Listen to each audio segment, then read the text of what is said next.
Cigarette ಕೊಳ್ಳುವ ನೆಪದಲ್ಲಿ ಬಂದವರು ವೃದ್ಧೆಯ ಚಿನ್ನದ ಸರ ದೋಚಿ ಎಸ್ಕೇಪ್. ತುಮಕೂರು ಜಿಲ್ಲೆ ಗುಬ್ಬಿ ತಾಲೂಕಿನ ಕಾರೇನಹಳ್ಳಿ ಗೇಟ್ನಲ್ಲಿ ಚಿಲ್ಲರೆ ಅಂಗಡಿ ನಡೆಸುತ್ತಿದ್ದ ವೃದ್ಧೆ ಕೆಂಪಮ್ಮನವರ ಕೊರಳಿಗೆ ಸರಕ್ಕೆ ಗುರಿಯಿಟ್ಟ ಕಳ್ಳರು ಅಂಗಡಿ ಮುಂದೆ ನಿಂತು ದಮ್ ಹೊಡೆದು ನಂತರ 2 ಎಳೆಯ ಮಾಂಗಲ್ಯ ಸರ ಹಾಗೂ ಚಿನ್ನದ ಗುಂಡು ಕದ್ದು ಪರಾರಿಯಾಗಿದ್ದಾರೆ. ಸಿಗರೇಟ್ ಸೇದಿ ಸುಮ್ಮನೆ ನಿಂತು ಕ್ಷಣಾರ್ಧದಲ್ಲಿ ಸರ ಕಿತ್ತು ಬೈಕ್ ಏರಿ ಎಸ್ಕೇಪ್ ಆಗಿದ್ದು, ಗುಬ್ಬಿ ಪೊಲೀಸ್ ಠಾಣೆಯಲ್ಲಿ ವೃದ್ಧೆ ಕೆಂಪಮ್ಮ ದೂರು ದಾಖಲಿಸಿದ್ದಾರೆ. ದೂರಿನ ಅನ್ವಯ ಘಟನಾ ಸ್ಥಳಕ್ಕೆ ಪೊಲೀಸರ ಭೇಟಿ ನೀಡಿ ಪರಿಶೀಲನೆ ನಡೆಸುತ್ತಿದ್ದು, ಕದಿಮರ ಪತ್ತೆಗೆ ಜಾಲ ಬೀಸಿದ್ದಾರೆ.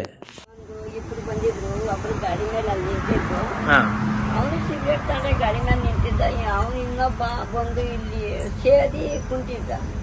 ಇನ್ನೊಂದು ಕೊಡುವಂತೆ ನೀನು ಬಂದಿದೆ, ಇಷ್ಟು ದೂರ ಇದ್ದೆ, ಇಷ್ಟು ದೂರಕ್ಕೆ ಕಿತ್ಕೊಂಡು ಮ್ಯಾಪ್ ಒಳಗೋಗ್ಬಿಟ್ಟೆ. ಇನ್ನೊಂದು ಸ್ವಲ್ಪ ಕೈಲಿ ಇಟ್ಕೊಳ್ಳೋಣ ಅಷ್ಟು ಕೆಟ್ಟಿಸಿದ್ದ. ಸೀದಾ ಇದ್ರ ಕಡೆ ಮೇನ್ ರೋಡಿಗೆ ಹೋದ್ರು. ಇದು ನಿಮ್ಮ ಹತ್ರ ಕತ್ತಲ್ಲಿ ಸರ ಇತ್ತಾ? ಸರಿ, ಎಷ್ಟು ಗ್ರಾಮ್ ಚಿನ್ನ ಅದು? 40 ಗ್ರಾಮ್. 40 ಗ್ರಾಮು. ಬಂದಿದ್ದವರು ಯಾವ ಕಡೆಯಿಂದ ಬಂದ್ರು? ಯೂಟ್ಯೂಬ್ ಕಡೆಯಿಂದ. ಯಾರು ಅಂತ ಗುರುತಿಸ್ತೀರಾ? ಗೊತ್ತಿರ್ತೀನಿ. ಏನ್ ಬಟ್ಟೆ ಹಾಕಿದ್ರು? Biscuit colour. ಮತ್ತೆ ಇನ್ನೊಬ್ಬ ಯಾವ್ದು ಹಾಕಿದ? ಅವನು ಎಲ್ಲಾ ಕಲರ್ ಇತ್ತು ಒಂಥರ.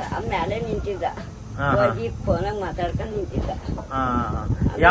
ಏನ್ ಗಾಡಿಲಿ ಬಂದಿದ್ರ? ಏನ್ರದು? ಗಾಡಿಯಾಗ ಬಂದಿದ್ದು. ಬೈಕಾ? ಬೈಕ್. ಯಾವ್ದು ಬೈಕು?